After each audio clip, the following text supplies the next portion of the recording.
মাছের ঝোল রান্না করব আদা জিরে বাটা দিয়ে। তার জন্য মাছগুলি আগে ভেজে নেব।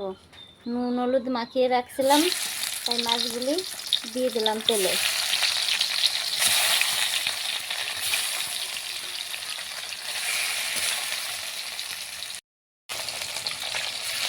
মাছগুলি এক পিঠ হয়ে গেছে, আর এক পিঠ উল্টে দিলাম।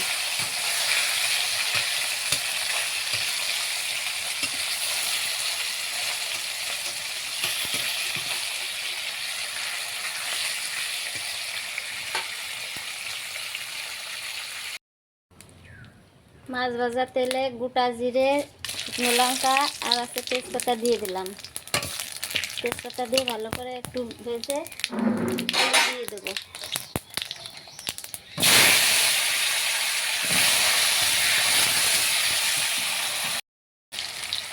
দিয়ে দেবো লবণ হলুদ।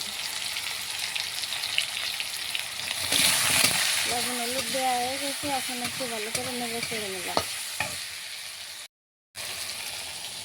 এখানে আছে জিরে, আদা, শুকনো লঙ্কা আর হচ্ছে টমেটো পেস্ট করে রাখছি, তাই দিয়ে দিলাম। মশলাটা দিয়ে দিলাম।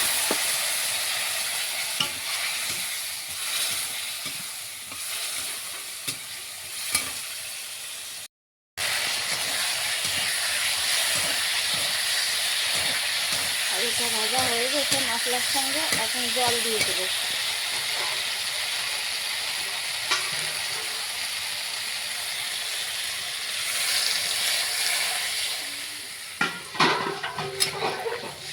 জল দেওয়া হয়ে গেছে, এখন একটু নেড়ে চেড়ে নিলাম। এখন মাছগুলি দিয়ে দিলাম।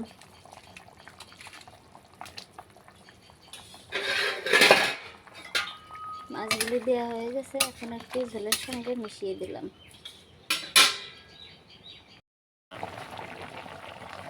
দেখো মাছের ঝোলটা আমার প্রায় রেডি হয়ে গেছে। এখন নামানোর আগে কাঁচা জিরা লঙ্কা আর হচ্ছে গরম মশলার গুঁড়ি দিয়ে নামিয়ে নেব।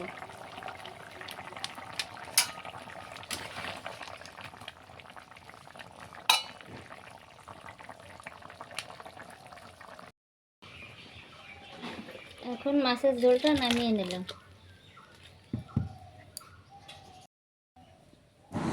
তোমরা এইভাবে একবার বাড়িতে আদা জিরে বাটা দিয়ে রান্না করে খেয়ে দেখো, কেমন লাগে জানাবে। সবাই ভালো থেকো, সুস্থ থেকো।